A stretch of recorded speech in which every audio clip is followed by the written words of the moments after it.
Cool. Can I admit something to you? Yeah, go ahead. So last week when we recorded a podcast, you talked about how like uh, you talked about how you felt about The Dark Knight Rises. Yeah. I was so utterly convinced that I was right. I searched your Facebook for like 4 hours.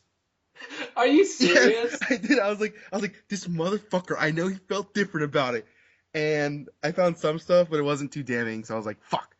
But yeah, so Yeah, I no. spent Well, an inappropriate amount of time looking for that.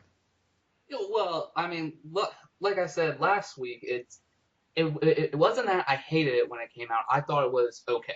Yeah, yeah, yeah, yeah. I just have to point out to you that you're always, when you come out of movies fresh, you're really, really happy about them. Well, I think you're going to be surprised by what I have to say. I saw your Facebook post, so I probably will be surprised. Okay, so, Oh, also, this is the oh, hello, hi, it's me, Damien, and this is hello, Rufino. buddy. This is our special review of Batman v Superman: Dawn Dawn of of Justice, Justice. which I saw opening night on Thursday, technically preview night. Then I saw it again on Did you Friday. really? Well, yeah. Okay, before we even get into our review, let me get a couple things out of the way. One, there is a lot going on in this movie, and I think it's a movie you have to see more than once to digest everything. Man, I feel okay, okay, okay, And number two, I do not think this is a movie you should take your children to. okay, okay. Because I think it is a very adult comic book movie, and not in the same vein that Deadpool was, because Deadpool is very violent and vulgar, and that was obviously not something you should take your kids to. I think if you take your child to go see this movie, they are going to get bored. Man, They that are that is a very good. Yeah, I felt the same way. I also because because here's the thing. Despite I know you didn't see really any of the trailers, but despite what the trailers show, this is not an action heavy movie. no, no, no, no. It takes a solid 45 minutes to an hour for anything actiony to happen, Oh yeah, I agree. and it is a very dark movie. I would actually debate that it's darker than Christopher Nolan's trilogy. Yeah, I There is some there is some heavy stuff going well, on let's in just this get into movie. it. Let's just get into it. Okay, yeah, let's just get into it. But first of all, before we get into anything, a warning to all you people out there: this is going to be a spoiler Yeah, it's a review. spoiler cast. So if you have not seen Batman v Superman, don't watch this. Or if you haven't seen it and you just don't care about spoilers, that's fine. But I think, look, even if don't pay attention to what the critics say, and that's not me saying, "Oh my God, I love this movie," which I did, but we'll get into that. It's if you love these characters, you owe it to yourself to go see it and form your own Yeah, opinion. agreed. I totally I convinced my cousin to go watch it with me because I told her we should form our own opinion. Yeah, because that is the brilliant thing about film is that it, like all art, is subjective. Okay. Just because, just because, okay, let's say you have this friend who has very similar tastes that you have, and they go see a movie and they come back and say, "Oh, you probably won't like this." Well, that's great, but that's not saying that you won't like it. Right. It could surprise you. Right, because I have seen plenty of movies that people have hated and I loved, and vice versa. I've seen plenty of movies that people loved and I hated. It is all subjective. So yes. Uh, So okay, let's go ahead and get our general thoughts on the film. I personally loved it, but I also recognize that there are some serious problems with it. okay, okay. As long as you realize there's problems there. I went Oh in. no, there are major problems with this movie. Do not get that I wrong. went in. I went in blind. I had no idea what I was getting into. I knew some stuff, like I knew Doomsday was in there, but I Right, didn't because there's some things you just can't avoid. Um, right. but I didn't know what he looked like. I didn't know how he was going to be introduced. Whatever. Man, Oh, I I enjoyed the movie. I enjoyed all the action bits of the movie. And also some of the Bruce Wayne was really interesting. yeah. Okay, okay. That is the perfect segue because let's talk about the one thing that everybody was kind of curious about when he was announced, how did you feel about Ben Affleck's portrayal as Batman slash Bruce Wayne? Okay. Um, I feel like this he did the best he could with what he was given because like he said that like it was interesting in the dream sequences that he saw himself as Batman. Right, Except in the beginning, which was half a dream sequence, um half like history telling. right, Um and I think he did the best he could with what he had. Um, given the discrepancies that was this movie in the Batman story. Um, I think, but he was a really interesting Bruce Wayne, actually. right, right, Um, right, and and I really enjoyed seeing my Bruce Wayne with a little salt and pepper in his hair. right, and see, here's my thing. Personally, I loved Ben Affleck. This is the Batman I've been waiting to see on screen since I was a kid. He is he is brutal. He is unforgiving. One of the things I like most about this version of Batman is that pretty much every scene he's in where he's actually Batman in the suit, it's almost filmed like a horror movie. The first time we see him when the cop goes inside that building and he slowly turns around and like Batman's up there in the corner of the ceiling and he like scurries away. That is straight out of a fucking horror movie. That shit was You know, creepy. it's funny that you say that because I felt like every time I saw him in the Batman movies, it felt like the Arkham video games. Yeah, okay, yeah, and definitely action wise, he fought just like the Arkham games. Right, like he fought like that, and He was even like that beginning sequence, they remind me of like the Predator missions. right, and he was just completely unforgiving. But what I was really surprised at is with every other Batman film I've seen, I've always been more invested in Batman than Bruce Wayne. I actually really like Bruce Wayne in Yeah, this movie, maybe more than Batman. Bruce Wayne in this movie was a really interesting character. He has a couple sequences in the film where he's almost like a James Bond type I know, character. and that's what actually interests me. I was more interested in the Bruce Wayne sequence of the movie than it was the Batman because like the Batman I knew what I was expecting. Bruce Right, Wayne is the mask. Like we talked about how or they talked about how he said that Bruce Wayne is the mask and Batman is the character. right, So seeing the it's like watching him be Batman basically. He's pretending to be someone else and he's still suave and he's still like kind of awkward. It's still kind of funny. It was just so interesting. right. Which coattails me into my favorite scene of the whole film, which is the party scene that Lex throws, because in this scene we see every side of Bruce Wayne. We see the mask that he puts on to the public.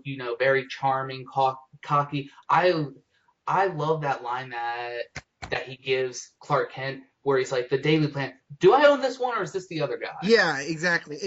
It's so he's so funny and like cocky is what it is. Like Yeah, and then he goes downstairs to start hacking into Lex Luthor's files, and like Mercy Graves catches him, and he does the thing where he acts like he's drunk, and then as soon as she goes away, he goes back to being completely straight faced, and he's just like, Alfred, I can't spend 8 minutes down here. right, and the other thing was that like even when like how he uses like when he notices something, how he uses those like that should be so socially awkward as like how he plays them off. Like when he was talking to Clark, how he's like, oh, don't call me on that. I just get distracted by women. Right, and something that I also really liked, that I think they executed very well in this film, was Bruce's relationship with Alfred. Man, Alfred in this movie Alfred is was sassy as hell. not only that. Alfred was. I think Alfred was had the best scenes. Like he was funny. He was so condescending. I love that line that he gives when Bruce Wayne is at the party, and it's like, maybe you'll find a nice Metropolis girl to make an honest man out of you, and then he just kind of mumbles under his breath, in your dreams. Yeah. Oh no. I like the one where he was like the next generation of Waynes. He's like there's gonna be another generation of Waynes. Like it's so Alfred. It's so funny and It's so snarky. it's how it should be. Like Alfred. Like Alfred was great in this movie. He was exactly like the character, like the supporting character to Batman, as as we've seen. Right, right. And I also, and this is such a small thing, but I like at the end when Bruce is, or well, Batman is going to save Martha Kent. I like how while he's flying the Batwing, you know, he has Take Alfred. control. Yeah, and not only that, Alfred kind of becomes like his eyes in this situation because he's like flying around. He's flying around Doomsday and he's talking to Alfred about what kind of plan they need to form. It's such a small detail, but it's such an appreciated detail because that again reminded me of the Arkham games. Yeah, I agree. And so like I guess we can have some structure here, because it was cool. It's cool to talk about his portrayal. Right, but okay, let's start at the beginning, where the movie opens with the opening credits. It is Metropolis. It's the the scene from. It's basically. no. In the opening credits, it's the murder of the Oh Waynes. yeah, yeah. They retell the murder of the Waynes, which look, I've said time and time again, I don't need to see Bruce's parents die again. I don't need to see it, but at least they took the smart route and they got it over quickly. Man, but they They showed it just like put three it. times though, and it was to be fair, this telling of it was really brutal. This probably a It brutal. was, and the thing that I liked about it is that in pretty much every Batman we've seen, Thomas Wayne is kind of like you is kind of like kind of trying to keep Bruce and Martha behind him, kind of acting like a shield. In this version, he goes for the Well, guy. yeah, and the other thing is that can we talk about the Thomas Wayne for a second? They never mention his name when they show him the tombstones, or like the where the house whatever what it's called. Oh yeah, Thomas Wayne is never mentioned by name, nor do you ever see his name. Exactly, and that was it was baffling to me because they totally it made sense because eventually they played out the whole Martha thing. Right, and see, that's something I would actually like to point out is that in most forms of Batman, his father is always kind of the tipping Exactly, his point. But in this movie, it's the exact opposite. His mother is the tipping point. which is so I mean, it was like I said, the brutalness of her murder was probably part of it. Right, The brutalness because was that she got shot in the face, pretty much. oh yeah, she got shot point blank in the face. Um, And I'm not talking point blank by like a couple of inches. I'm talking like the gun was right in her face when it went off. yeah, it was. Oh, man, it was. They do not shy away from I mean, they this don't show it at like all. they allude to it, but still, it's still crazy to me that that they did not mention Thomas by name at all. Like even like they had the flowers covering his name. It was just weird to me. This Now, and which leads me to how I felt about this movie. This whole movie felt weird to me. which we will get into as we go through the different beats of the film, but there was one part in the opening sequence where I actually got kind of worried for a second. I was like, is this the route we're going down? It's when the bats are lifting young Bruce Wayne out of the well, and I'm like, Oh, this is stupid. yeah, I This felt the exact same way. I was like, is I was stupid. like, oh, I'm like, wait, they're lifting him up, and then like my the person I was with looks over at me. I'm like, oh, you didn't know Batman can fly? Yeah, that's a thing. Don't worry about it. Um, But then, of course, like immediately afterwards, Bruce says that it was a dream. they So took it's they kind of took a long time to say it was a dream. It was at least like a minute and a half.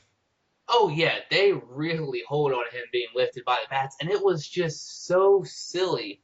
But the actual opening scene of Bruce in Metropolis during Superman's fight, that was exhilarating. Yeah, it was. It was. That was a pretty good But scene. it, but it was also very ballsy because it was very, very reminiscent of 9/11. Yes, I agree. But I'm pretty sure I've mentioned. I don't think I've mentioned it on the podcast. But that's how I felt about Man of Steel. It's Oh yeah, that is absolutely what they were going for in Man of Steel. They they were not shying away from the fact that this is a disaster level event. right. And the other thing I like about it is that you and I both like Man of Steel. However, Oh yeah, we like it because I'm you're neutral on Superman. I don't like Superman. The original Superman character. Apparently, his character's changed, whatever. But when I was growing up, Superman was a blue Boy Scout, and it's changed. But because of that, Superman's always had the bat 1,000, and they've never ever addressed the fact that like the collateral damage that he has to pay, the damage that he does, and this one totally addressed it, and it addressed it in Man of Steel, and it totally readdressed that in this one, especially in the opening scene where that was fucking intense, where you see like the tragedy of like the dude gets his legs destroyed, the girl being orphaned. Oh yeah. But it's total, and it's total tragedy and death, and they never addressed that in Superman until now, and it's holy crap, it was stressful, is what it was. It was a very stressful scene, but not in a bad way. I would like to go ahead Oh and yeah, just say that flat that was out. that was a good scene. That was a good scene. It wasn't stressful in a bad way. It's one of those scenes that has you on the edge of your seat. And the other thing was like, and Bruce Wayne was top notch. Like he felt like um you know, again, like Batman showing his colors underneath the mask of Bruce Wayne, because instead of like flying away from the city, he was flown in. He takes a Jeep or an SUV and he's swerving and dodging and driving underneath the fight. It was intense. And that actually brings me to one of my favorite parts of the whole movie, and it's silent, but it's the way Affleck delivers it. It's the moment, he just saved the little girl from being crushed. And, he asks where her mom is, and she points up at the destroyed building, and he has kind of like this look of sorrow and regret on his face, and he looks down, and when he looks back up and he sees Superman and Zod in the air, it is a look of pure rage. That was a good scene. That was a good scene, man. Yeah, the film opened very strongly, and then it cuts to Lois Lane in the desert after it tells us that it's 18 months later. It cuts to Lois Lane in the desert. Can we talk about that for a second? The cutting of scenes. Okay, that is when we started this. I told you that I love this movie, but I also recognize that has a lot of problems. One of my biggest problems with this movie is the editing. It jumps a lot. It is all over the place. All over the place. Visually, the film itself is gorgeous. Zack Snyder knows how to make a very beautiful looking movie, but the editing is everywhere. Yeah, the cinematography was really great, but like, holy crap, it was just jarring how quickly like you had to be able to keep up.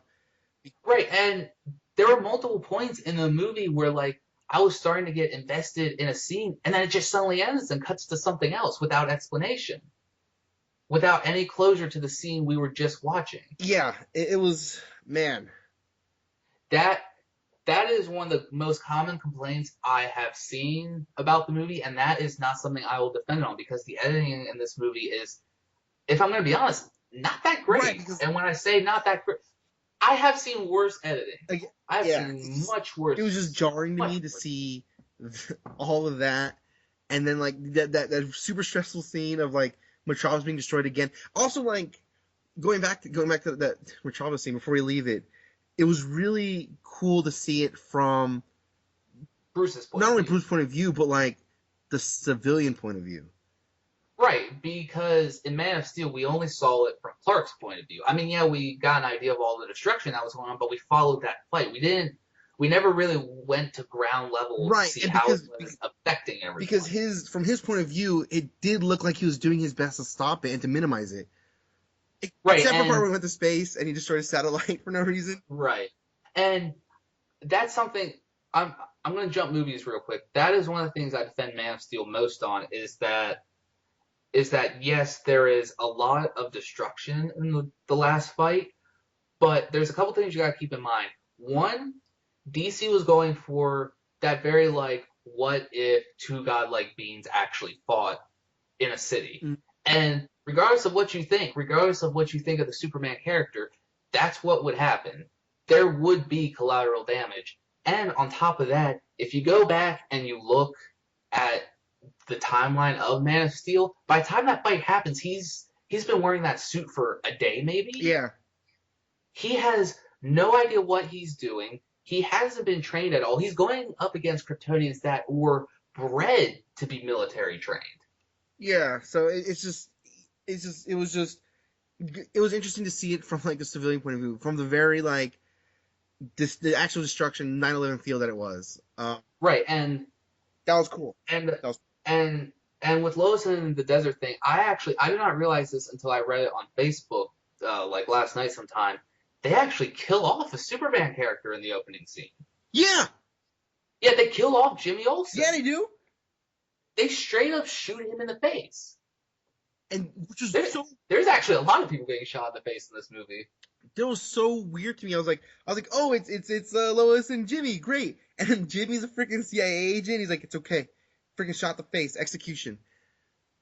Oh, My Jesus and Christ! It was and there's a lot of things that are going to change the way Superman is portrayed now. By the end of the film, there's the way the movie ends. It definitely changes things for Superman, but we'll get into that later.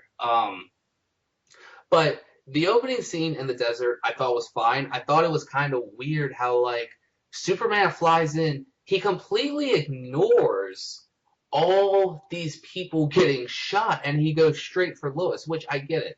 Lois is the love of his life, and it would have been more forgiving if, first of all, did he kill that dude? Because they may have seemed like he like just flew the dude through like 8 walls, they said solid concrete he walls. specifically said he didn't kill him. Okay, so he didn't kill that guy, but it would have been more for I would have been more forgiving about it. And right now it makes it seem like I'm trash talking a movie that I love. But like I said, there are problems with it. Oh, It and would also like about that scene, I feel like he let Jimmy die. Like he could have been there sooner, maybe. And he could have been. He absolutely could have he been. he Because straight up just let the dude die, and it made me laugh. I was like, he let him die. Like he could have been there, but but he wasn't. He went straight for Lois, and the other dudes just escaped. and I would have been more forgiving of it if like after they show Superman fly that guy through the walls, it didn't even have they didn't even have to show him taking on the other guys. They could have just showed him flying out and following them on the motorcycles. That's all we would have had to see. But he literally lets them get away Yeah, and then because he's focused on Lois. And this movie, it kind of seems like Superman in this movie is kind of trying to learn that like he can't always focus on saving the people that he cares about. yeah, There is more things going on in the world than just that. yeah. Um, So that was a thing. and I mean, just with that scene alone, you actually kind of understand why Superman is under such fire in this movie. He was fucking brutal with that dude. They had to make it a point to say that he didn't kill him. Like I thought he straight up murdered that dude, and Oh yeah, I thought Lois was okay with it too, because until she said she wasn't, because like there was that part where she has a gun at him, and he's staring at her, she's staring at him, and she kind of like smirks and nods, and he fucking runs her through the wall, runs him through the wall. yeah, and that is a bit more of a nitpicky thing, but it's another big problem I think this movie has is that it doesn't always explain everything that well, and I think that scene would have worked better if it was just explained a little bit better in more than just one sentence that, oh, I didn't kill that guy. Yeah, it was such like I said, you saw it twice, and you still weren't sure he killed him. Yeah, It's and such a passerby remark. It's such a remark that just walk past that it almost you could almost miss that. yeah, and uh, coattailing off of that is the thing that I'm surprised I actually enjoyed quite a bit was the relationship that Clark has with Lois. That scene with them in the bathroom, he actually seems very human in that scene. Yeah, and which is okay. So going back to how Batman, how Bruce Wayne is pretending to be Batman's pretending to be Bruce Wayne. It's the same thing with Superman pretending to be Clark Kent. He is Superman. There's nothing he can do about that. and so they invent the persona to save him from the rest of the world. But him being there so natural with Lois, it was really kind of sweet, really almost Right. like I have all this, I'm a godlike power, and I'm trying to do a good thing, but we're gonna sit here and make out because I like you. Yeah, and that's something that I feel Man of Steel didn't do very well is that they didn't. Okay, I don't want to say not very well, but they didn't really spend a lot of time humanizing Superman. No, no, they spent a lot of time Which, showing his showing him up. yeah, which is fine. It worked well in that movie, but I am glad that they showed a bit more of his human side in this film. I agree. I agree. Um, but uh, going back on something we talked about earlier, the first introduction of Batman, like I said, it is straight out of a horror movie. Yeah, To the it point, felt again I agree with you feeling a horror movie, but like I said, I went in and it felt like the Arkham games. Like him standing up there felt like the Predator, just as the Predator missions where you're like up there hiding, and that was right, but freaking. And but you're right because even like the the, slaves, the women that were enslaved at the bottom. they would have rather stayed down there in their cage than go out there and face Batman. I also like how they didn't call him the Batman until like the very end. Uh, they Right. refer to him as the Bat of Gotham, or like and all people in lay terms call him the Demon or the Devil. Or, well, no, there is one scene where Perry White tells Clark straight up, no one cares about Clark Kent taking on the Right, Batmobile. right, but that's towards the end of the movie. I would argue that's closer towards the middle because that's, Right, okay, okay, I see what you mean. I see what you mean. but, but I think the reason I think it feels so much like a horror movie is because of the music that they play when they show Batman. Yeah, It's, and it's very I think the low and reason dark. I couldn't take it is because how silly he looked up there. I guess. He did look kind of silly just posted up there, all Spider-Man style. And I But couldn't take it that not seriously. I took it seriously. I couldn't take it as a horror. Like it took me away from I guess the theme they were going for. Like it's socially scary. Um, but he did look silly, and but watching him move around was really cool. um, and that's one thing I want to touch on real quick because it's it's such a small thing, but at the same time, it's also kind of important. It's that Bruce Wayne in this movie is swole.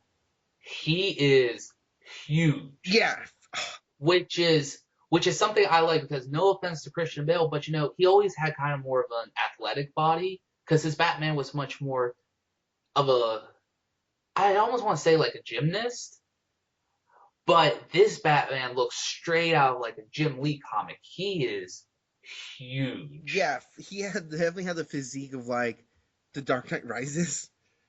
You mean the Dark Knight Dark Knight Returns? Returns, right? My bad. Dark Knight Returns, where he's just like this huge, like he just skips leg day basically. Um, yeah, he was fucking massive, and then like they bring that point home during his like montage. Oh yeah, because his training is intense. Because again, I know you didn't really see any of the trailers, but in one of the trailers, we see a very quick shot of like Bruce Wayne doing a pull up on those bars, and you think, okay, that's cool, but like pretty much anyone can do that. When you see the movie and you see that he has these huge weights tied to him Chained to to him, really. yeah, chained to him, and he's still like pulling himself up, you realize that this guy, for a human, is fucking strong.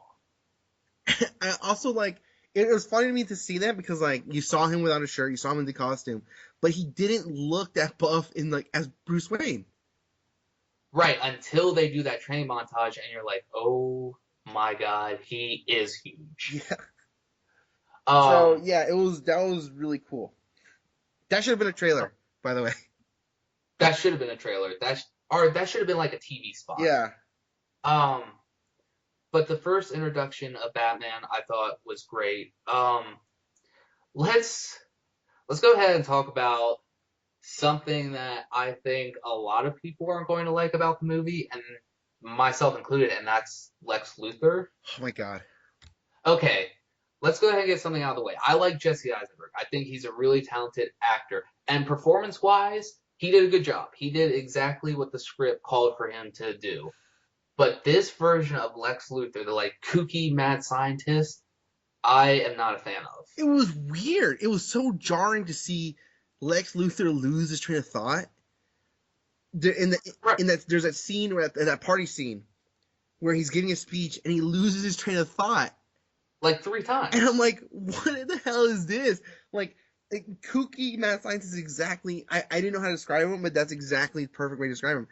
It was And which the Lex Luthor that I know from like all the various cartoons and comic books and stuff like that, he is this very confident, charming CEO, so charming to the point where when he does like an interview or something and he's talking about how bad Superman is, people get behind him. exactly that. He's concise as well. That part where he loses his train of thought just stuck with me. It resonated with me because I was like, Lex Luthor would never lose his train of thought. No, He's and so tactful and he knows exactly what he's going to say 3 sentences before he says it. He knows exactly how you're going to respond, how I'm going to respond. He felt like a baller almost. It was like the way he was acting with like the basketball and how he like there was a lot of scenes he did well. The intimidation scene of the senator. yeah, okay, let's get into that. Is that I will give credit where credit is due. It's not that Lex doesn't have any good moments. There are a couple moments in this movie where he does come off as menacing, but just not in the traditional Lex Luthor sense. Like I said, Um, that scene where he's talking to that senator about what he needs. That's the most Lex Luthor in that movie. Even the part where he's getting what he wants from that other senator, where he's getting access to the ship and getting access to Zod, and and he shoves the Jolly Rancher in his mouth. that was weird. It was like, That was so and then he weird. licks his fingers, like it was kooky and It was creepy, and not creepy in like the Batman's terrifying kind of way. Creepy like hide your children. in like get the fuck away from me kind Yeah, of way. it was. Lex Luthor was so odd to me. Like, and again, They just we've they just seen pieces of it, and even jumping to the end, his last scene where he's in jail. he's just He kooky. just He's straight up crazy. he is, and that's so weird to me. Like that's the most he looks like Lex Luthor, and he's just saying ding ding ding ding ding ding. Which which which I get him saying ding ding ding is a reference to the mother box, Yeah, which of course is a hint to Darkseid. And once again, going off the Batman thing, in that last scene with Lex, when he turns around and like Batman's standing there in the doorway and that like was all the cool. lights are, That was cool.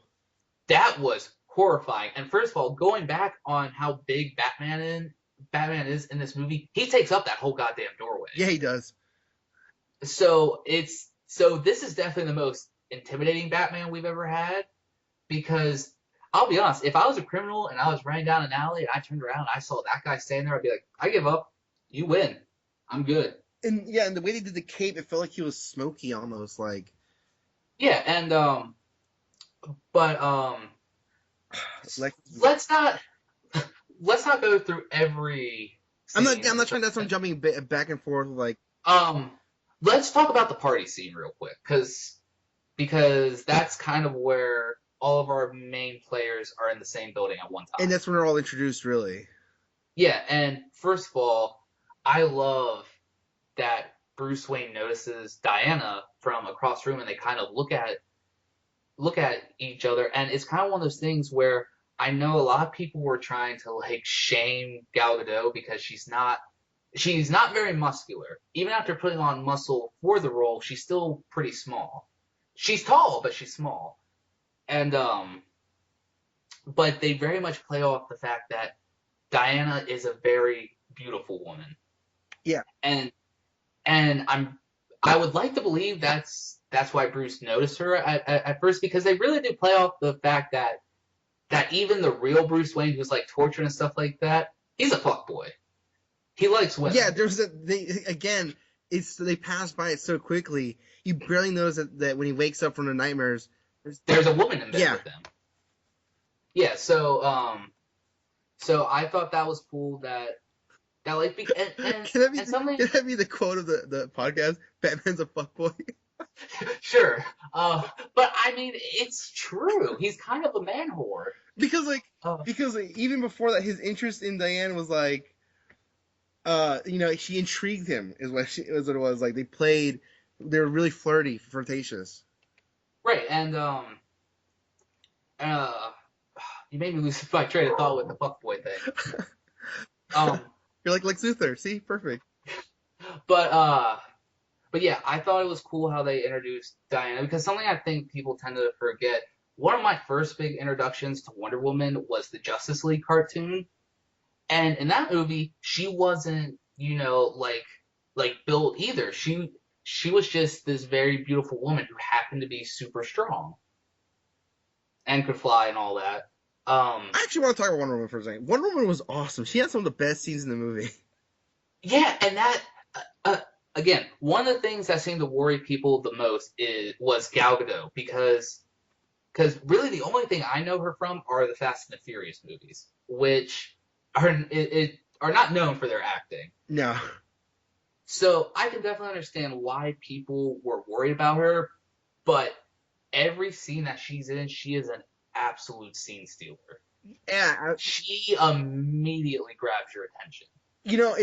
It's funny because I didn't know.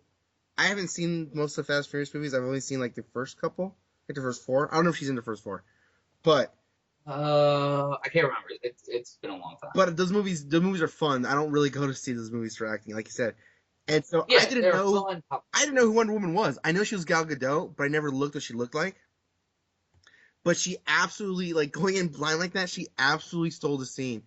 And also like they didn't focus on her that much. Like once Bruce Wayne noticed her, then they started to focus on her. Right, And but that was great. and she actually again has one of my favorite scenes. A lot of my favorite scenes aren't even like action scenes.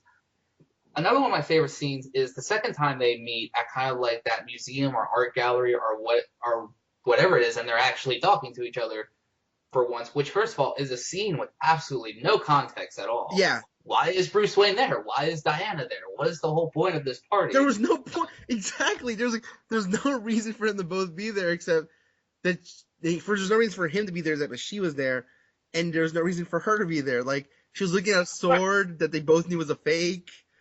Right, something that is canon within the movie universe because they explain it in like interviews and like little children's books and stuff like that. But they never, for some reason, they never say it in the movie. In this world, Diana is an antique stealer. Yeah. Which I guess she was there, for work, but they never say that in the movie. So you're kind of like, okay, why is Diana there? We kind of get the point that Bruce is there to confront Diana. Yes. But why is she there? They never explicitly say. They never even hint at it. You just kind of have to put the pieces together yourself. I didn't put I just accepted that was just another one of those scenes that out of context and it's just edited that way, and I didn't put that together, but it was weird. But I did actually enjoy her action scene, her introduction with the costume. Oh my god, that got a cheer when I went. Not only that, but like the music design, but behind it, like there's that like high pitched like almost like trumpet. Mm-hmm. Every time she was on screen, I was like, got me so excited. I was like, oh, that was awesome. And she was hardcore, and she was just as brutal as freaking Batman. Oh man, she does.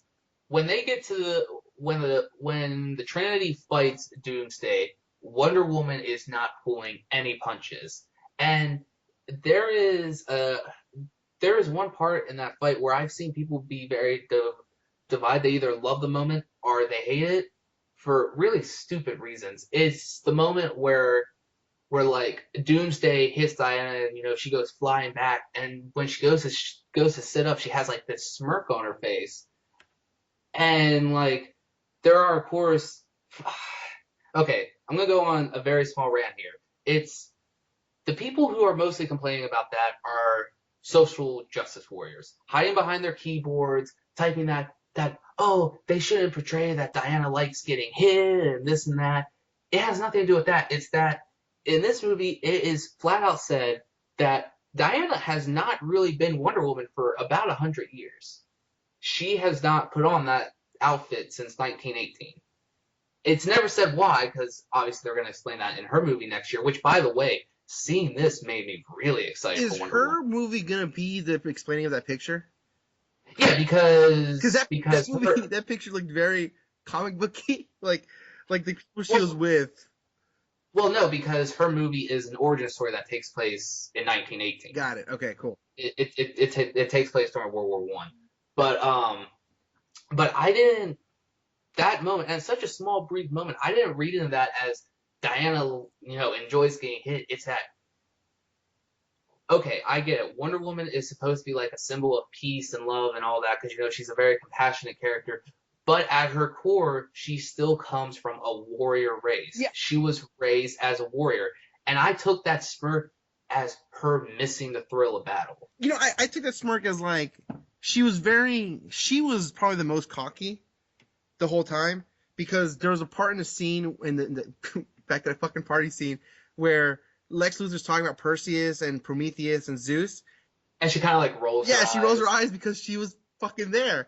And then, or even like the fact that like they call him a monster, an abomination, all sort of stuff when they meet up. She's like, I've killed worse things. Like it totally, that smirk was like, she's cocky and she's ready for him, because she absolutely was fucking ready for the follow up.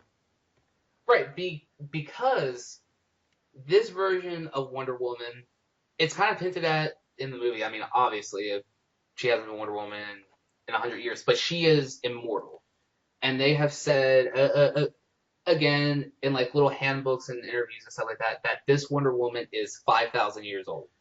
Which I didn't know that. I did not get any of that. That she was just Wonder. She didn't put on the costume anymore.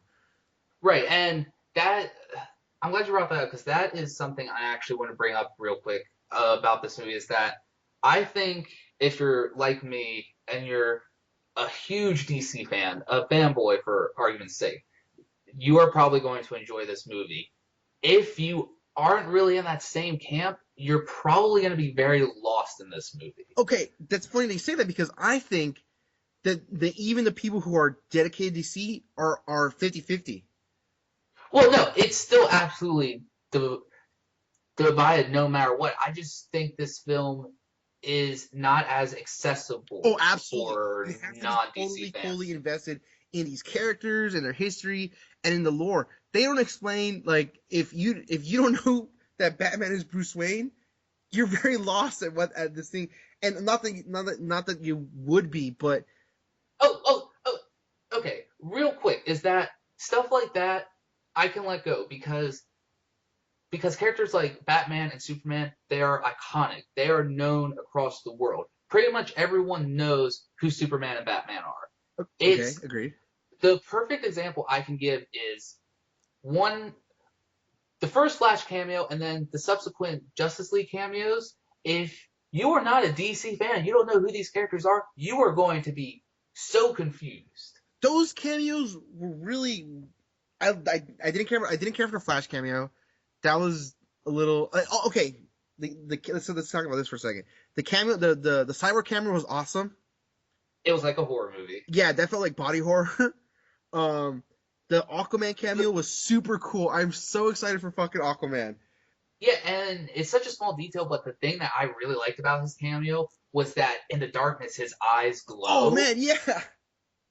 I thought that was all we were gonna see, was the eyes glowing.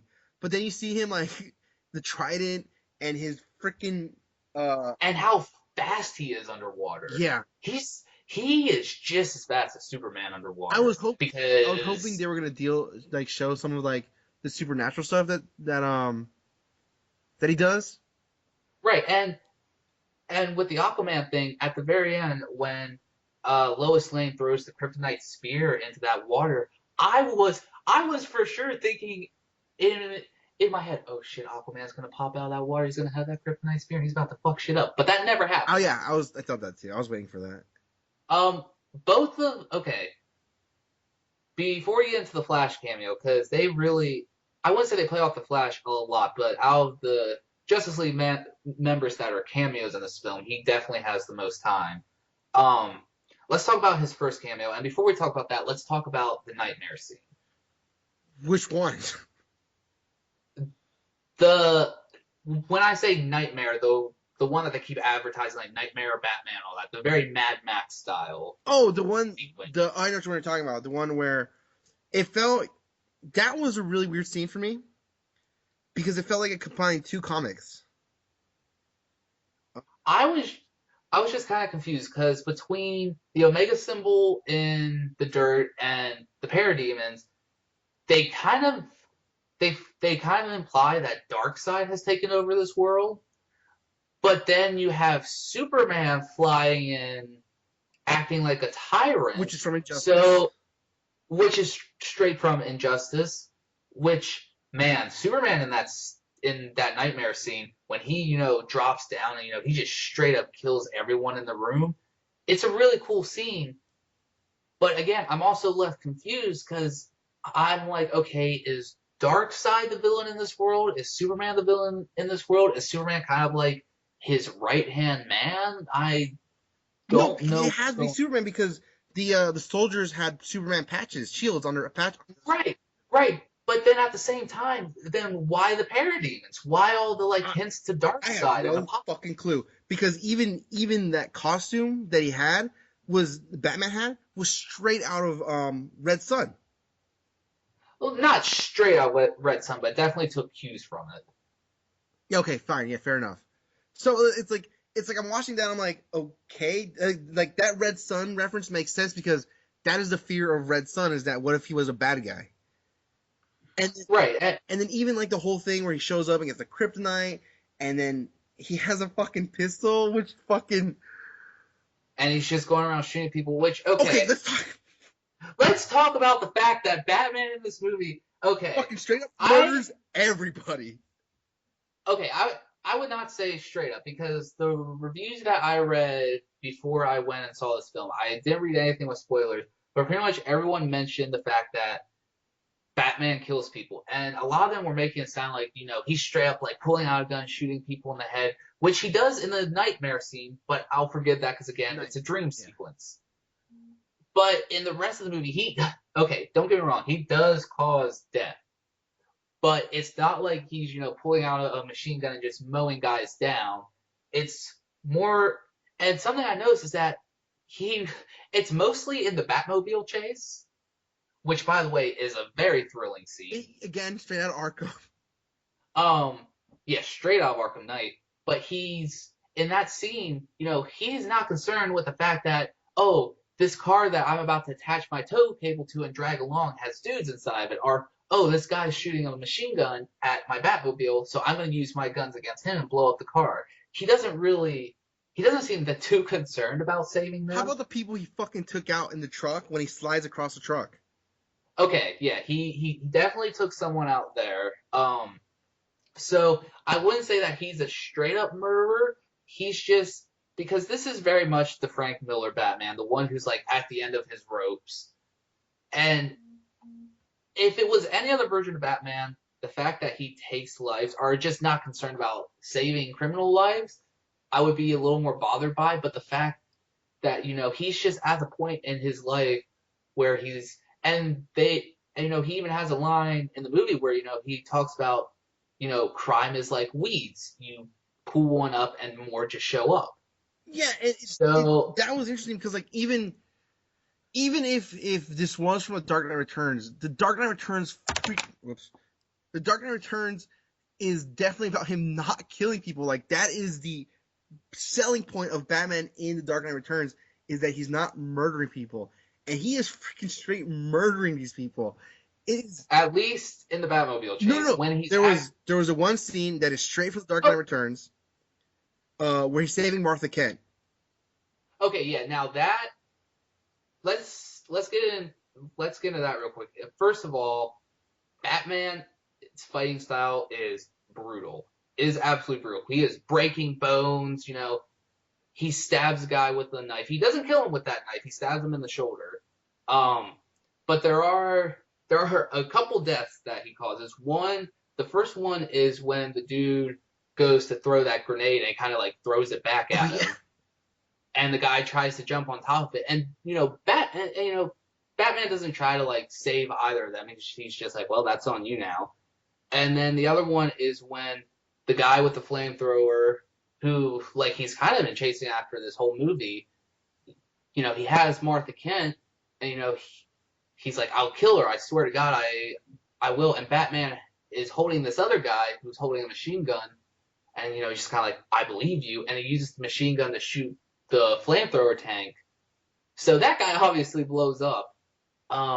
So he does cause death in this movie. Let's not beat around the bush. Batman inadvertently kills people. Also, like the he knew that branding them people would kill them in prison. Right, and my thing is that if they would have had a Batman in this movie who, like in that fight scene, just like whipped out a gun and started shooting people in the face, I would have had a problem with that. I would have had a big problem with that.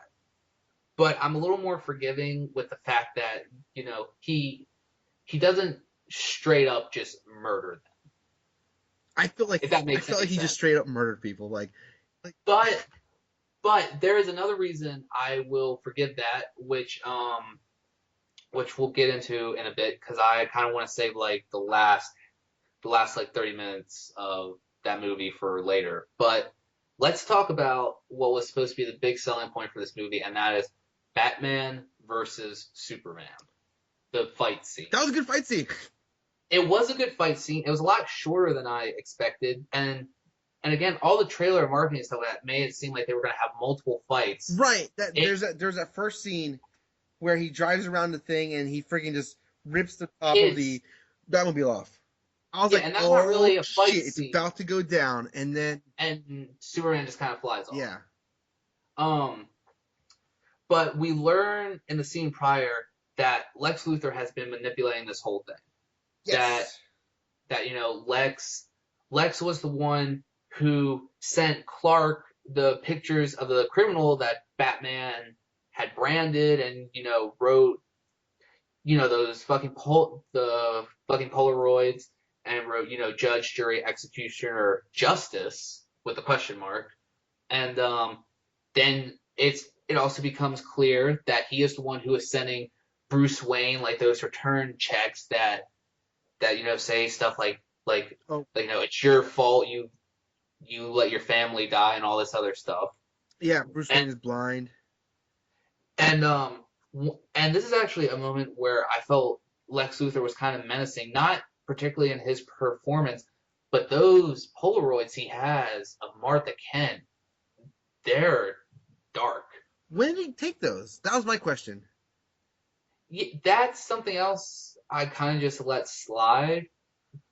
But you would think that people would learn not to mess with Superman's mom. And okay, look, I get it. Lex Luthor is a genius. How in the fuck did he figure out that Clark Kent is Superman and Bruce Wayne is Batman? I know that he's able to do it, but the fact that they don't explain it in the movie kind of bugs. Right, and also the fact that he knows about like Wonder Woman and Aquaman and the Flash and Cyborg, like. Right, okay, and that's something we completely forgot to mention is the Flash. Is the first time he shows up is at the end of the nightmare sequence when he kind of like, it's really confusing because the Elseworld Flash, which is weird. Does he like break through time? Does he break through reality? The costume he's wearing is from Elseworld, which is weird to me, but it made sense going with the other nightmare sequence. Right, and I thought it was kind of cool, but again, since he doesn't have any distinguishing Flash features on that costume, at least not that I could see, if you do not know who these characters are, you are going to be very also lost. Like that was such an undistinctive Flash. Like that's Flash Elseworld, and Flash Elseworld is so niche. Like you'd have to read unless you've read like the Elseworld Justice League stuff, which is like didn't do too great. You wouldn't realize that's the Flash unless you realize like you can go through time, and it's like Flashpoint kind of. Right, and then he does have another scene in like that kind of Justice League setup where Wonder Woman is watching security footage of Barry Allen. Which, first of all, I'm surprised, but not in a bad way, that they didn't make Ezra Miller cut his hair or blonde. Yeah, well, that I will definitely let go because I can let that go. It's just that's just nitpicky, but I'm surprised they didn't make him cut his hair. Well, we do know that he did cut his hair because because all the stuff now, like at the premiere and like that big CW special that they did, he had his hair cut.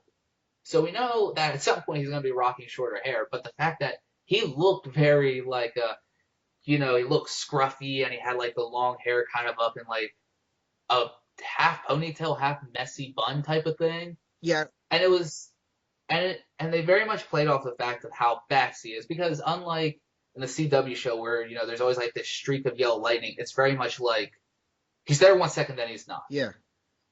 which I thought was cool. And we do know from that behind the scenes picture that Flash in Justice League isn't going to be rocking the Elseworlds costume. It actually does look like his suit, and it's very like this bright chrome red. So the Justice League cameos, I thought they worked well. I do feel like they were kind of shoehorned in though. And they're also very heavy-handed. Like it was like, And first of all, who the fuck at LexCorp is designing logos for superheroes? I was just about to say that. Like, not only does he have like them, he has like their logos. Yeah, that one kind of confused me. But yeah, back to the Batman v Superman fight. So we learn Lex has been pulling all the strings, and he tells Superman flat out, you are going to go fight Batman to the death. Either you die or he dies, and if you don't fight him, Martha dies. So Superman flies off to confront Batman, and But like he knew he knew that wasn't gonna work because he wouldn't have made the contingency plan. right, and like people that I see that are just tearing this movie apart are saying like, well, why didn't Clark just straight up tell Bruce they have his mom as soon as he landed? He tried. He tried, and Bruce just was not. Well, not only that, but like this Superman, they spent the movie humanizing him, and they show that he has emotions. So so Batman refused to listen, and then just pissed him off.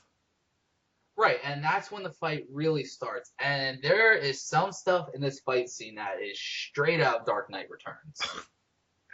It was I actually the fight I love the fight scenes. All the action scenes are really great. I'll forgive the CGI. It was a little in some places. Right, and look, I'll forgive CGI in any comic book film because I get it. There's no human way to film all of this practically. I mean, there were definitely shots during the fight where you could tell that it was Ben Affleck and Henry Cavill in costume. Yeah, there's no denying that, but again, all superhero films are CGI heavy now because it's just physically impossible. Right, I'll forgive it, but I really like the fact that like at first Batman had this fight, and as soon as he hit Superman with that kryptonite gas, they were on equal level. And Superman was definitely weakened a little more than Batman was. And, at first it's Batman beating the shit out of him, but when Superman starts to recover from the kryptonite, I love that scene where like Batman's punching Superman in the face, and at first it's really messing him up, and then all of a sudden Superman just straightens his face, and it's just kind of staring at Batman. Batman's hitting him. It's like hitting a fucking wall of steel. Yeah. And Batman's reaction is priceless. He's just like, well, shit. That did not last as long as I thought it would. Yeah, well, I mean, the thing is that, like, again, the fact that they don't explain things, like, Batman knows there has to be a time limit. He's timing in his head. He has it totally ready. Right, and I do like that they did show him preparing for the fight. Right, he was totally he knew exactly how it was going to go. Right, and that is something I really liked about this version of Batman is that there's always been great aspects about every movie version of Batman so far, but they've never. One thing that they all have in common is that they never really play off of that he's a detective, that he is prepared for almost every situation. In this movie, you get the detective Batman. You get the Batman who prepares for every fight that he goes into. Yeah, it's cool. I really, really liked it. Like I said, the Batman parts were so interesting. Like there's the part where he was at the fight, and he clones the guy's phone. Oh yeah, that part was really cool. The detective part's really interesting. It's like we'll get into this next week's podcast, but like it was just like watching Daredevil. Like I'm more interested in Matt Murdock than Daredevil, and I'm not here more interested in Bruce Wayne than Batman. Right, I mean, the Batman stuff was really cool. Don't get me wrong, but character-wise, Bruce Wayne was far more You're interesting. right, and you said it before. He felt like James Bond. Right, and but the fight scene was really cool. I do.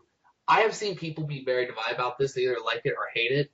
I liked the moment where, okay, first of all, hats off to DC because with most films or any kind of media where heroes fight, it always ends in some kind of draw. There's no clear winner.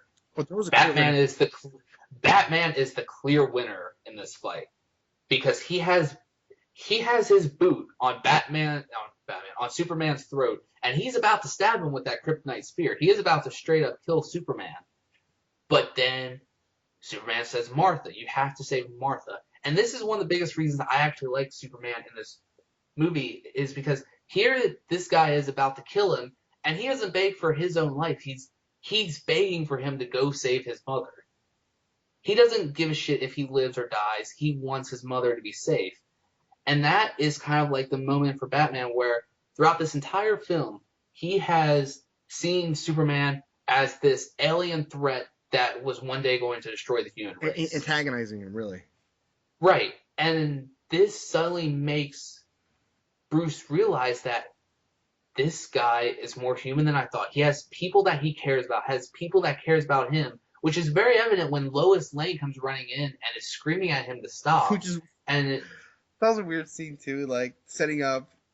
There's just a lot of weird parts in this movie. Like this like, dude just straight up leaves her, like we're going to that storm, leaves her in the middle of the thing. She runs off, and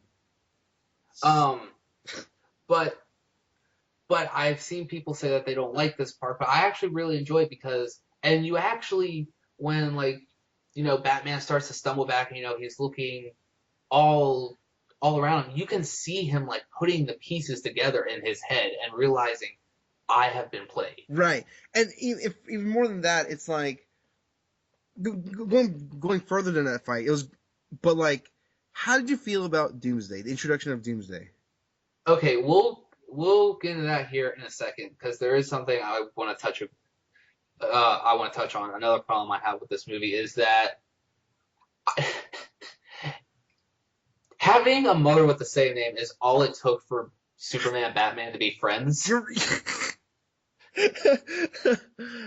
Because like I let it go because it was just so like silly, like him breaking down, like why'd you say that name? Why'd you say that name? And it's okay, I didn't find that silly. I actually found that really powerful because, as we said earlier, they really play off Martha. They do. But and at first, it kind of seems like Batman's just agreeing to help him. I mean, he is definitely a little less dickish to Superman at that point, but when he saves Martha, he straight up says, "I'm a friend of your son." I know. Which by the way, I loved Martha's line in that scene. Where, I kind of figured the cape and all. So yeah, it's just I'm what most important thing is I'm really excited to see what Zack Snyder's cut of this is. Oh yeah, this is actually one of the few movies where I walked out, and again, I love this movie, but it seems like there's pieces missing, so I'm actually really curious what his 3-hour cut is going to be like. So I'm curious if it'll answer questions or it'll add more questions. I don't know. The only thing I know, he's talked about the director's cut somewhat. I haven't really read it because I don't really want to know what's missing from it yet. The only thing that I know that was cut out from this movie, but is going to be in the director's cut, is Barbara Gordon. Okay. Because Barbara Gordon was originally in this film, but they cut her out. So I'm curious what her role was in the story. Is her role going to answer questions? Is it going to raise more questions? Because while they do pretty much, with the exception of the Justice League stuff, the plots that they introduce in this movie, they do wrap everything up. I'm not saying everything in the best way possible, but every storyline that's kind of focused on in this movie is closed off. Again, except for the Justice League stuff. But okay, yeah, let's get into the Doomsday thing. Um, when he is first born, I'm not gonna lie, he looks like shit. Yeah, He looks awful. He looks like a giant Ninja Turtle. yeah. But they do play off the fact that like Doomsday adapts and his body morphs the more that he fights. They do definitely play off that, and not I wouldn't say immediately, but closer towards the end of the battle, they do make him look more like Doomsday. I do wish they would have given him like the beard of bones. I thought that would have been cool, but something that I think is very noteworthy about the whole Doomsday thing is that there is a part that, well, not straight from Dark Knight Returns because it's in different context, but seeing Superman floating in space looking like a corpse after getting hit by the nuke. That was awesome. Yeah. Okay, so I'm on. I'm very very mixed about I feel with Doomsday because the fact that Doomsday is instead of being an alien species sent or coming to Earth to fight a war, basically fight an equal, he's a clone of Lex Luthor and Zod. Zod, which I thought, okay, I knew Doomsday was in the movie, but I thought they're setting up like a Superboy Prime thing. Right. Okay. Because I was like, oh, he's using his blood. He's instead of being a clone of Superman and Lex, it's be Zod and Lex, which will be cool. But I didn't think Lex was gonna go away. I thought they were just gonna drop Doomsday in, like unannounced, which should have been absolutely insane. But I would have been into it. And I still, even after seeing the movie, I don't think Doomsday really needed to be in the movie. I Uh, totally agree. I think it should like, and as much as I loved Wonder Woman, I think her scenes were just shoehorned in. right. The Doomsday fight was very much, and again, I can't stress enough that I love this movie, but the Doomsday fight was pretty much just a reason For them to come for together. Not even for that. them to Not even come for them to come together. together. For them to have a fight, basically. Right. Now, okay, the fight itself is incredible. I have never seen superhero action like that. It is very fast and intense, and like we said, Wonder Woman is brutal and she's fierce. She's like cutting off Doomsday's hand. She's stabbing him, all this other kind of stuff. And as a DC fan who's been waiting years for a movie like this to happen, there was something about seeing the Trinity together that made me all giddy like a little boy again. Yeah, it was really cool. It was really cool because like I Um, totally thought that like again I thought because like Lex was a great villain when playing them, and I didn't think he was gonna get caught. I did not think he was gonna get arrested. but he did. But okay, now that we're pretty much at the end here, let's talk about the thing that I think people are either gonna like or they're gonna hate. There is not gonna be any middle ground. It's that they did something I did not think they would have the spine to do this early in their universe. Because now that they've done it, they can't do it again. Oh, yes. They kill Superman.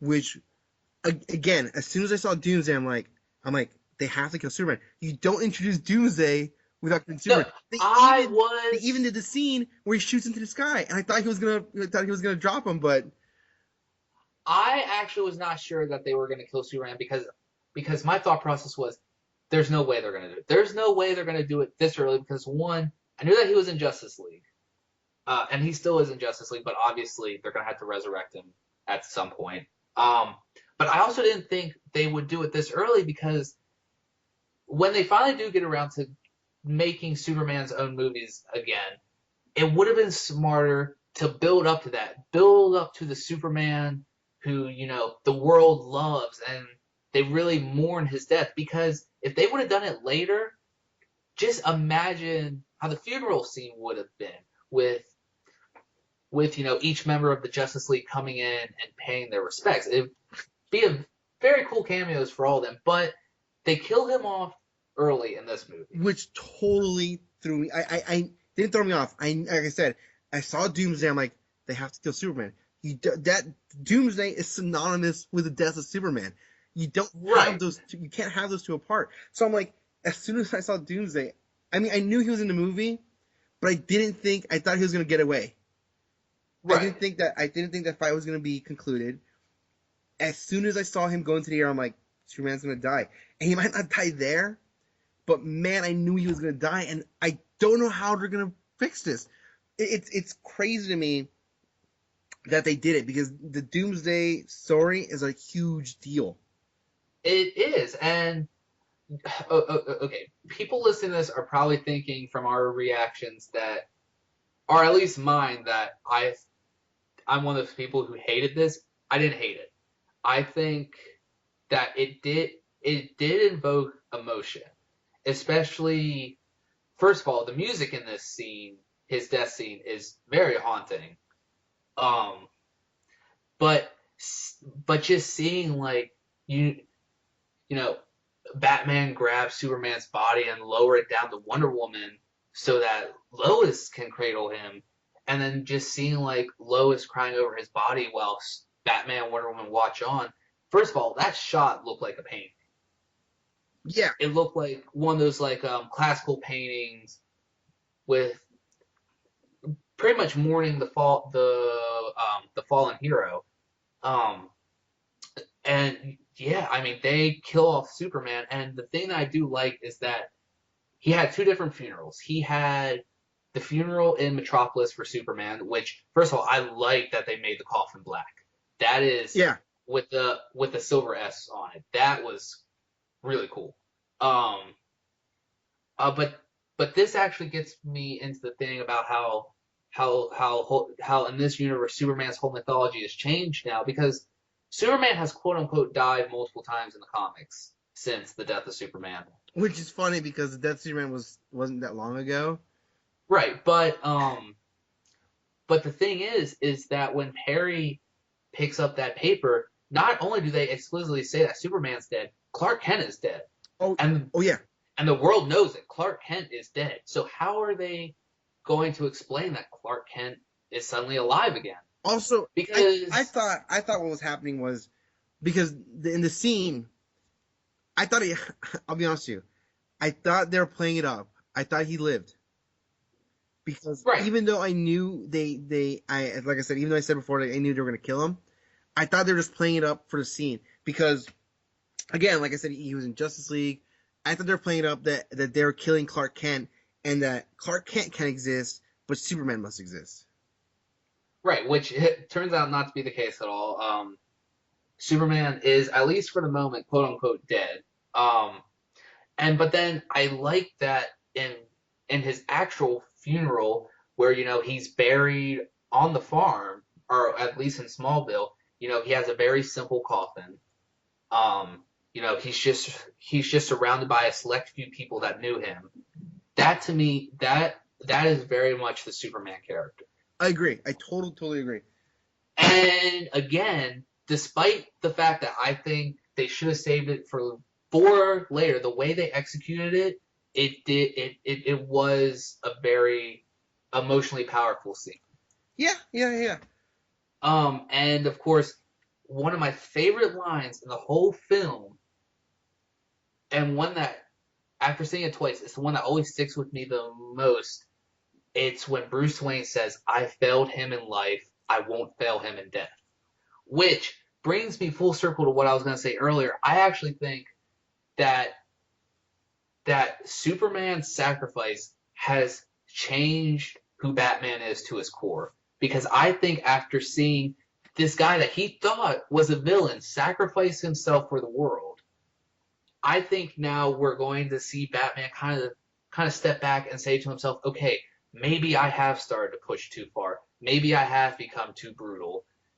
And I think you're going to see him pay more attention to consequences of his actions, especially when it comes to taking lives.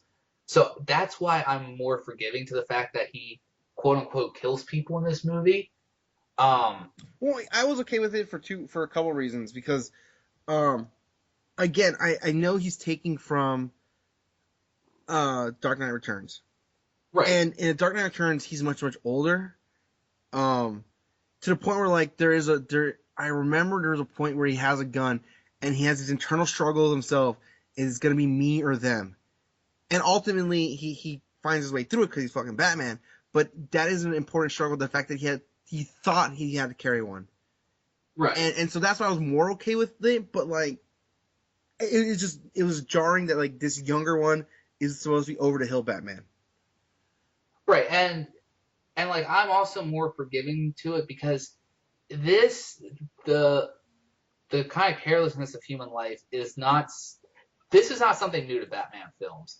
Keaton's Batman killed. He killed multiple times. Yeah, Um, he killed a couple guys in the first movie, and then in Batman Returns there was that scene where he straight up sticks the dynamite in the guy's pants and throws him down into the sewer, and there is no escaping that. yeah,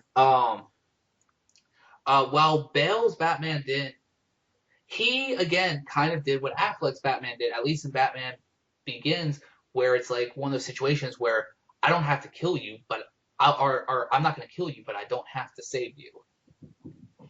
yeah. It was just more brutal. It was much more brutal, which again Also, is like, did it? Yeah, it was much more brutal.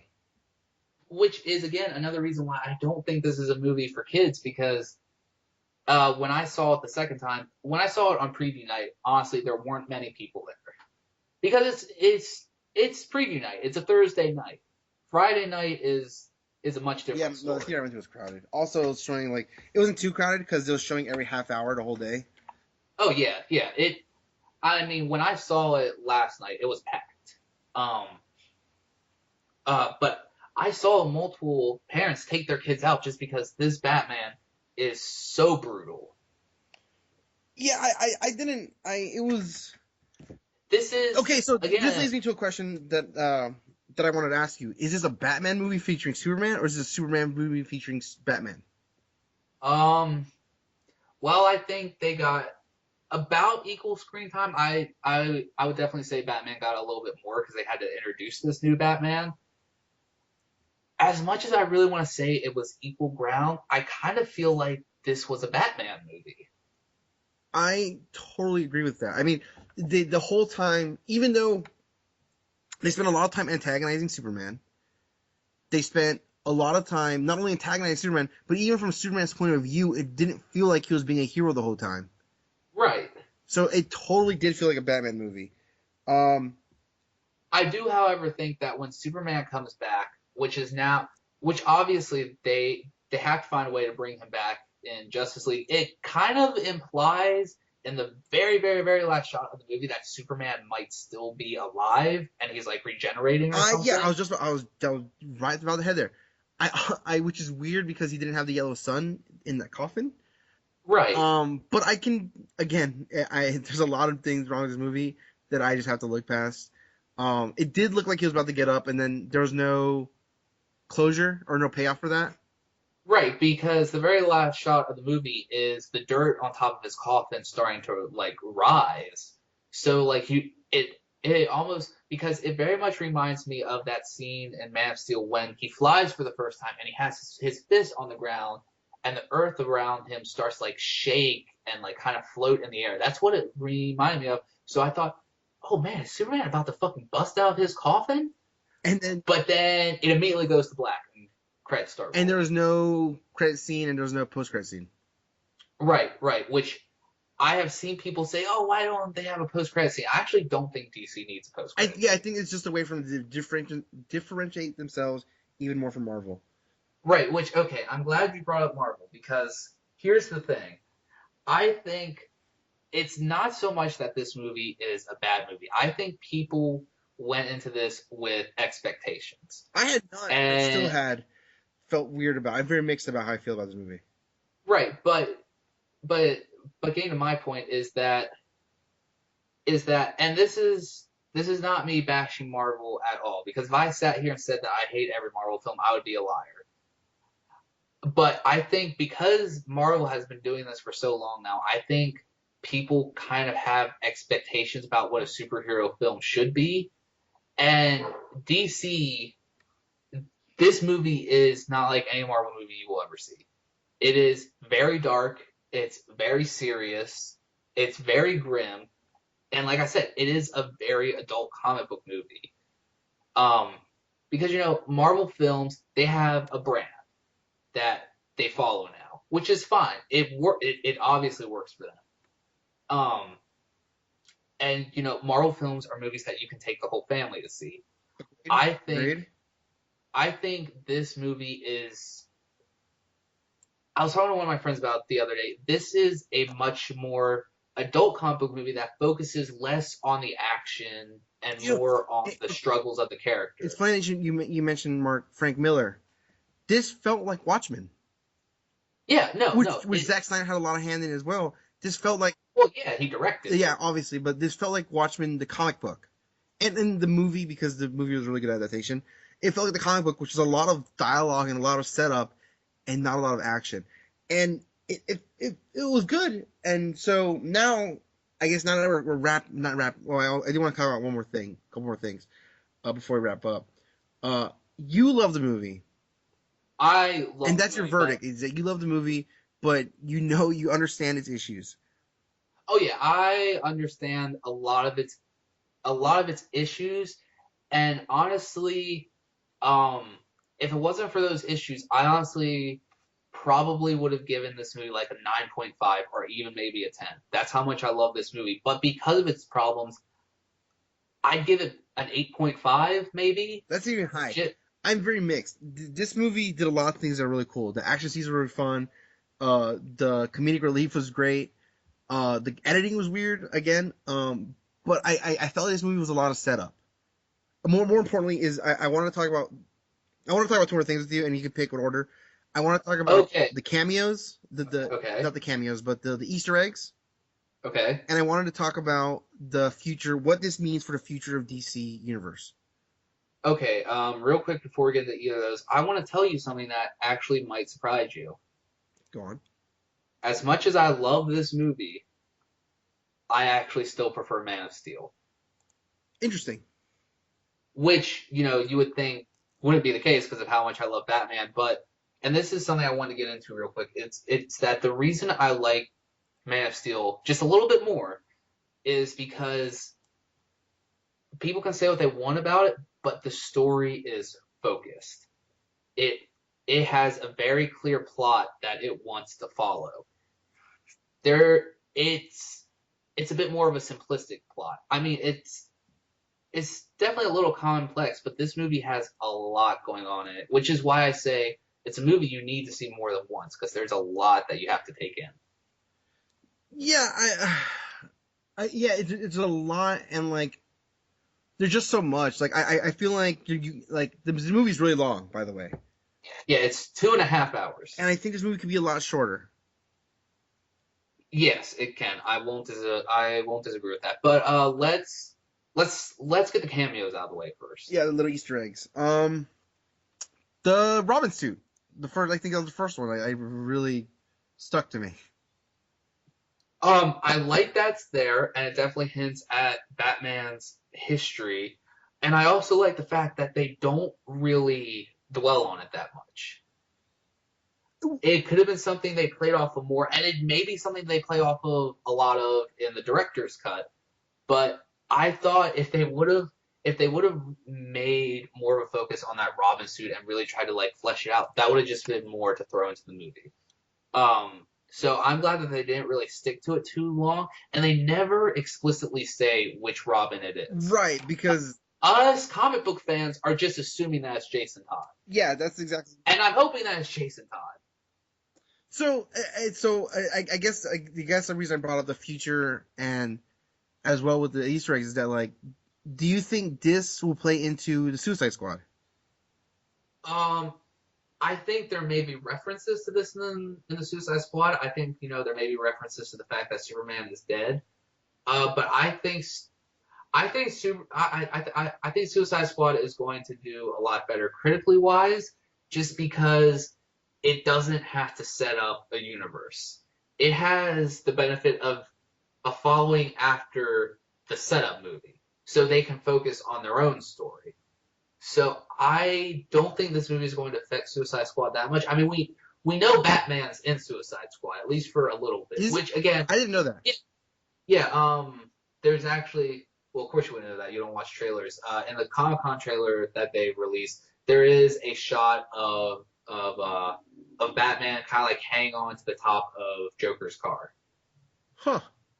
and there were a bunch of set photos of them filming So that does, scene. So so the reason I am confused with this is that is Suicide Squad kind of like a prequel? no, Suicide Squad takes place after Batman v Superman. Okay, because he definitely discusses the Joker in this movie. Yeah, there's definitely mentions of the Joker in this movie. But no, Suicide Squad it takes place chronologically after Batman v Superman. They have come out and said it takes place after Batman v Superman. Okay. And something I find really interesting is that regardless of the feedback that this film has gotten, I still see a lot of people saying, I'm really excited to see the rest of the DC universe. I know a lot of people who are stoked to see Wonder Woman's movie. Well, I think going back to what we were saying about Marvel is that like it's just something different, so it feels refreshing. Right. I want to see how people feel about it in the future. The same thing, Right. Same thing with you. Like I said, you already acknowledge the problems with it. I wonder if, as time goes on, these problems that you already noticed are going to get more and more blatant. But you already said you prefer Man of Steel. I do prefer Man of Steel, but I'm kind of hoping that problems I have with this movie are something they address later, because a lot of the issues that Man of Steel had is stuff that they do address in this film. Right. So It's I not was like saying they like just completely ignore it. is that this movie felt like a lot of setup. So Right, and what I'm actually really curious about is because so far we've only had DC films, at least in this DC shared universe, that are directed by Zack Snyder. So and both Man of Steel and this movie have been pretty mixed reviews. Much like Man of Steel, Batman v Superman has a very divided fan base. agreed. But I'm really curious how people are going to react to DC movies not directed by Zack Snyder, because as much as I love Man of Steel and I love Batman v Superman, I will be the first person to admit Zack Snyder is a brilliant visual director. All of his movies are gorgeous, but he's not the best storyteller in the world yet. So I'm really curious because you have Suicide Squad directed by David Ayer, who did like Fury and End of Watch and all of that. And then you have Wonder Woman, who is directed by Patty Jenkins, who I will admit, I don't really know anything about her, but I'm curious how people, if they're gonna be tonally different than the Snyder films are. And Zack Snyder has also said that Justice League is going to be a lighter tone, and I'm so glad he actually talked about this, because he mentioned the fact that when you introduce characters like the Flash, who are supposed to be more humorous, you can't have it be that dark. And I'm really glad that he mentioned the Flash being a more lighthearted character, because I did not want them to make Flash dark and grim. Right. So I'm glad that they came out and said that pretty much all the characters in Justice League are going to have their own personalities. I don't need everyone being grim and dark, because now I do think when Superman comes back from the dead, when he comes back in Justice League Part 1, I do think we're going to start seeing him be more like the Superman that people know. The one that inspires hope. Because so far, he's been, as much as I like the films, he is a very more grim and serious character so far. Yeah, and I think the thing this movie was missing was lightheartedness a little bit. Yeah, which I'm glad to hear we'll be getting in Justice League Part 1, or at least that's what they're saying. We'll have to see. But yeah, I'm actually really excited for what DC has planned now. What I'm really excited for, though, this movie got me super excited for Wonder Woman, and it got me super excited for Justice League, more than I already was for both of those films. It got me really excited by the idea of a Ben Affleck Batman movie. I want to see him. I wouldn't be surprised, because a lot of the responses, they like Batman. Oh yeah, I have not read a review yet where people are like Batman was shitty. Pretty much, there are two things that seem to be universally loved about this movie, and that's Batman and Wonder Woman. So I wouldn't be surprised if they push Batman Superman movie forward. I think I don't know at this point when we're going to get another standalone Superman movie. I do think it's eventually going to happen. I don't think they're just going to make him a supporting character, but they did say at Comic Con last year that there was going to be a solo Batman movie called The Batman, written by Ben Affleck and Jeff Johns. But they haven't really said anything about since then. No release date or anything like that. But Ben Affleck did say recently, did confirm that he's working on something with Jeff Johns. So I think we're going to hear something about that soon, maybe at Comic Con this year, because I think that is something that people really want to see now. I think Batman v Superman, for Wonder Woman and Batman both, were kind of them testing the waters to see how people reacted to them. And people love these characters. Yeah, Even yeah. So I wouldn't be surprised even if they push it e- forward. right, and even people that I talk to who either straight out don't like the movie or are kind of mixed about it. Pretty much everyone I talk to are like, Batman was awesome, Wonder Woman was awesome. I want to see more of them. So yeah, it was cool. I think we're trying to go in circles. Right, no, but there is a couple things, a couple other things I want to touch on real quick. Okay. Or are or at least questions I want to ask you. Okay. You asked me this, but how do you feel about the DC universe moving forward? Um. Are you excited to see Justice League now? Are you excited to see Wonder Woman? Like that kind of Oh, stuff. see, I guess the thing is that like no matter what happens, they have my money. Oh yeah. Excited. Yeah, I'm a little more excited. I'm more concerned about Suicide Squad. I'm However, not really concerned however, about that. it's not Zack Snyder, and I think not that I have much problem with Zack Snyder. I think that Zack Snyder's a little done. I think he's done, and I'm excited to see anything else past I Zack Snyder. I Because they're already think calling the Snyderverse, which is weird to me. right. Um, I think well I've heard some people call it the Snyderverse, and I've heard some people call it the DC Extended Universe or the DCEU. Um, but I think that he's still going to do Justice League Part 1 just because that is so close to filming. They start filming April 11th. And if DC wanted to, fire him and get a new director, it would definitely push it back. There's no doubt about that. And I don't think at at this point, at least with Justice League Part 1, the train's already moving. There's no stopping it. yeah. Just go ahead and do it. But I think from that point on, bring in different writers, bring in different filmmakers. I would love to see someone else besides Snyder do Justice League Part 2. I I totally think agree. I I'm think so it's excited. I Um, think it's perfectly fine that he does Justice League Part 1. I think that's fine. Let him do Justice League Part 1. But from that point on, I'm not saying like kick him out of the universe, because love it or hate it, he did help build this universe. right. Without Man of So Steel, I'm we I'm wouldn't have Batman curious. v We're more curious to be though. Honestly, is whether or not they're going to um because they introduced Darkseid. They're right. That's they've leaned toward. Right, right, right. How they're gonna go forward from that? Like, they don't have a lot of villains. They already burned Doomsday. I'll be interesting to see how Lex Luthor makes his return. Well, they do still have one heavy hitter up their sleeve, and that's Brainiac. Oh, that's a good point. It's a good point. I guess Uh, there's my answer about because how we can see Lex Luthor return to grace. right. I think at some point they're gonna introduce Brainiac.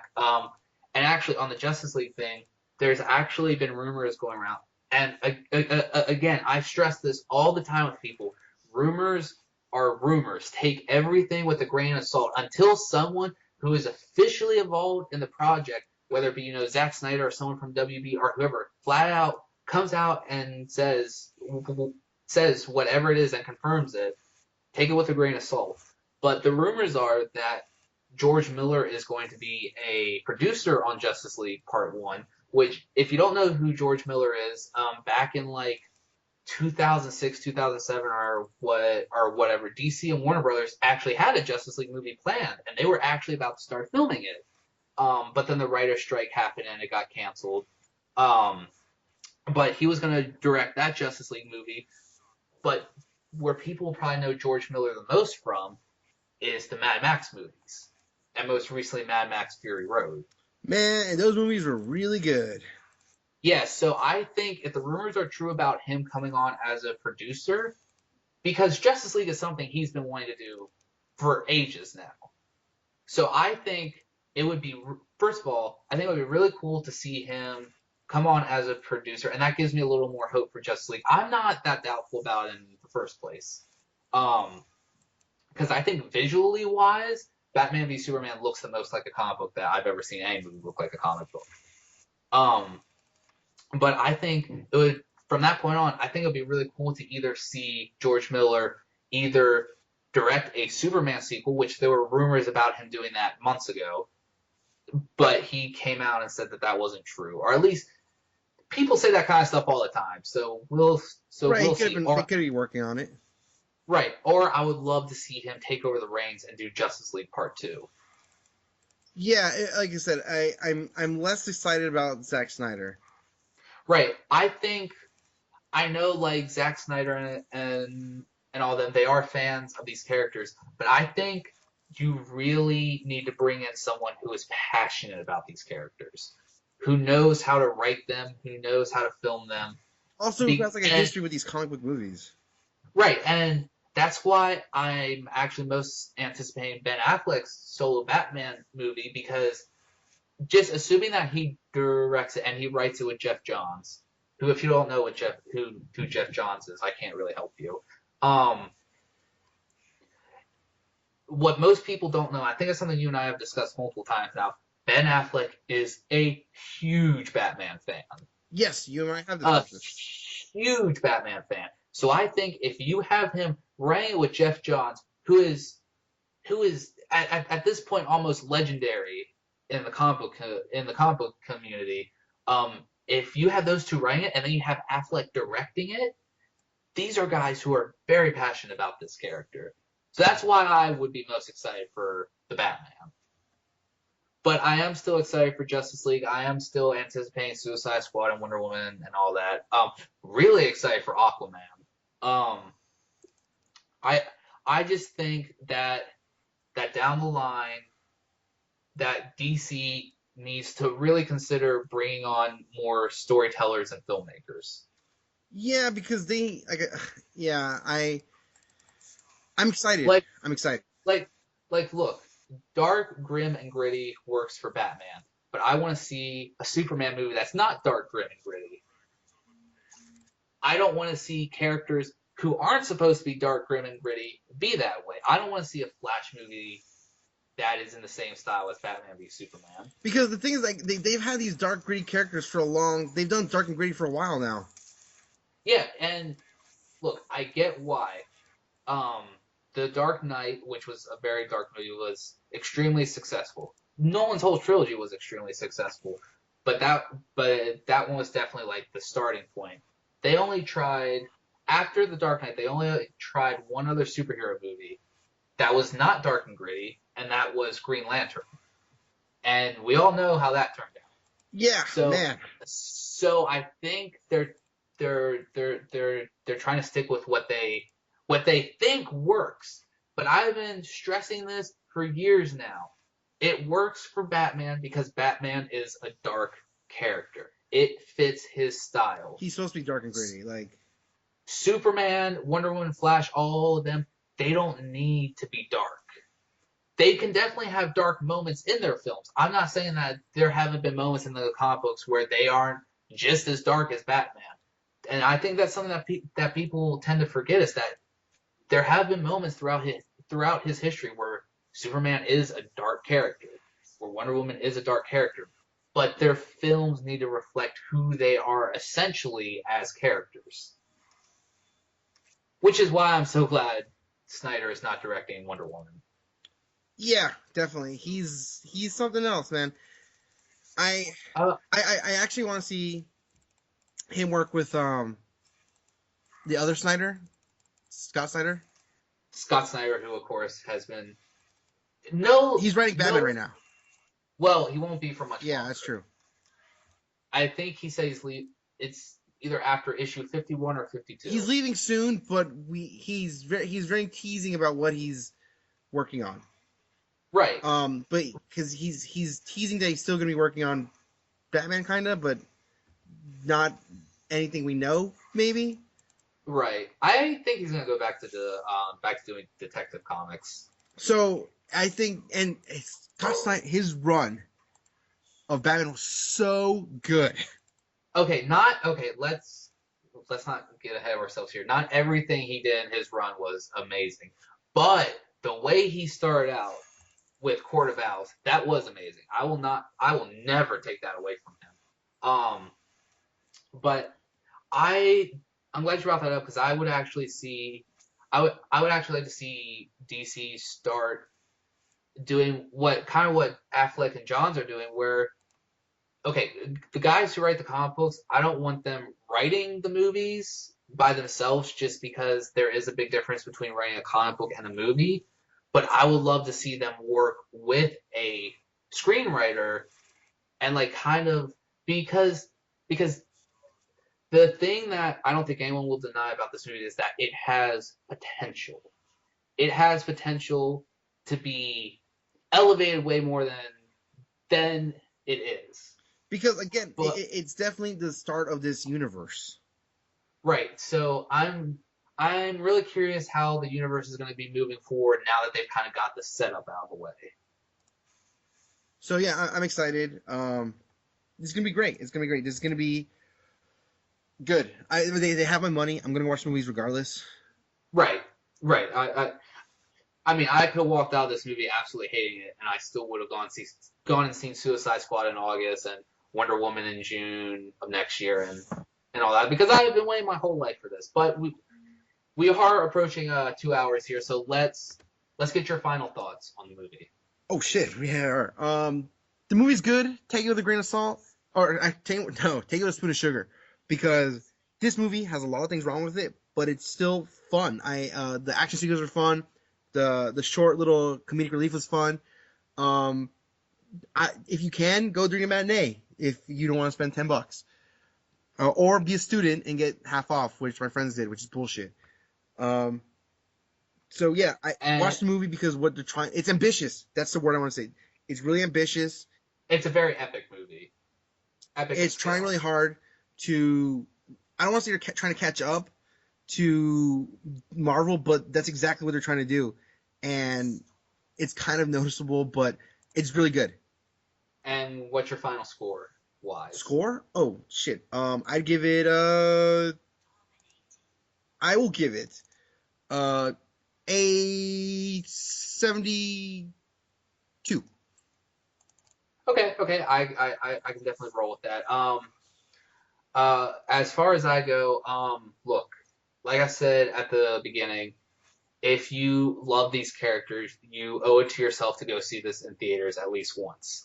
Cause because if you're like me and you've been waiting your whole life to see Superman and Batman on the same screen, if you've been waiting your whole life to see Wonder Woman finally introduced, you definitely owe it to yourself to go see this and to form your own opinion on the movie. I again loved it. I do recognize the problems with it, which are very glaring problems, but for me the good outweighs the bad. This is a very slow film at first. The action scenes are really incredible. Okay, that's what it does. It's ambitious because a lot of it's world building. Right, and the action scenes are visually stunning. Even though it's pretty much just a CGI fest, the Trinity versus Doomsday is definitely something you want to see on the big screen. And unlike Rufino here, I think if you can get out and you can see it this weekend, or at least early in the week, and see it with an audience, do it because there is something. It is an experience, It's which is why I always try to go see movies like this on opening weekend because for me personally, it's it is an experience to see how everyone reacts to it. The clapping and the cheering and all that kind of stuff. So I think if you're as hardcore into these characters as I am, get out to see it as soon as you can.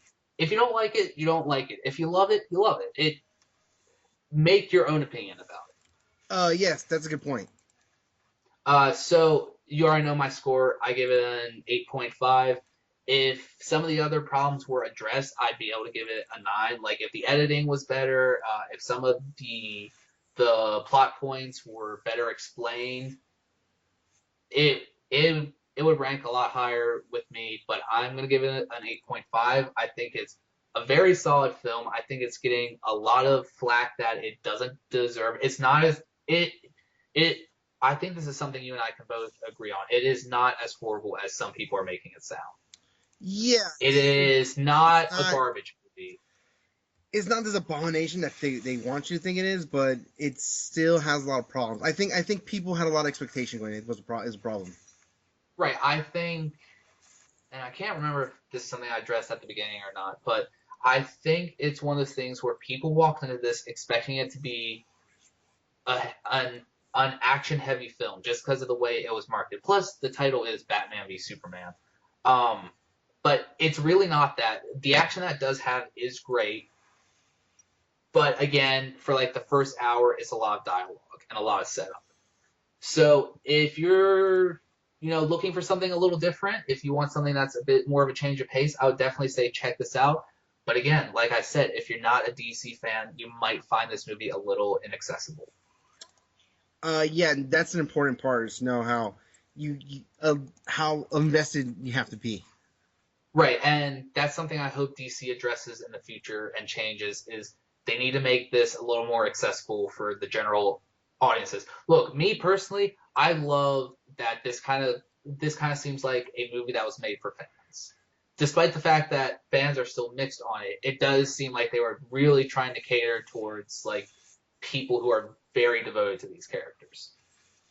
But that being said, as much as I love that, you do still have to appeal to a wider audience. You're not going to win people over by doing it like this. You have to go out of your way to explain things a little bit better.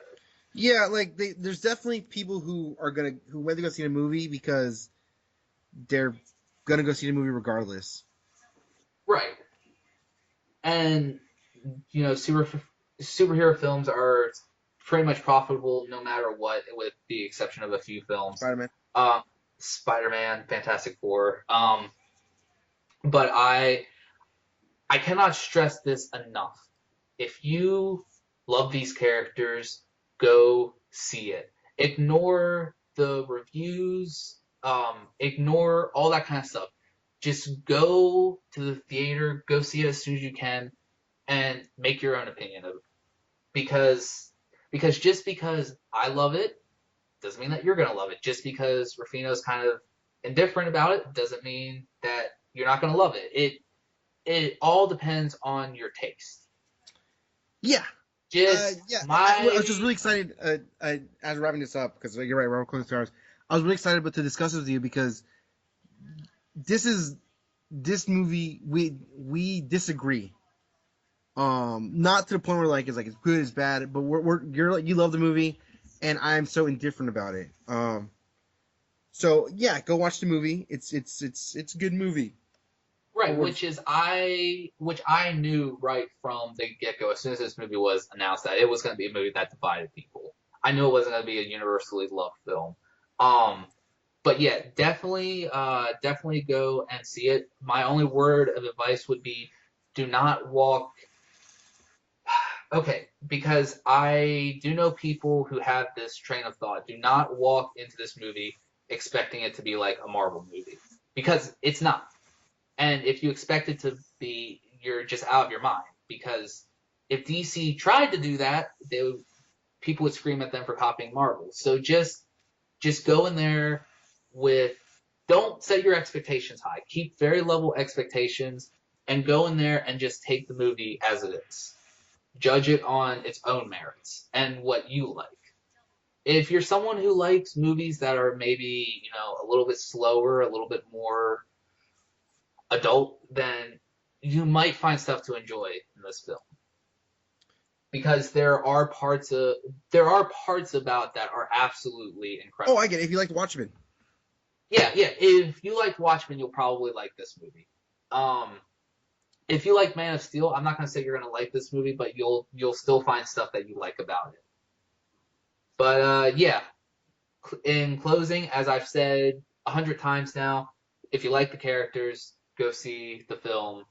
You owe it to yourself, especially if you've been waiting so long to go see it. Yeah. So I guess that was good. That was a good point. Yeah.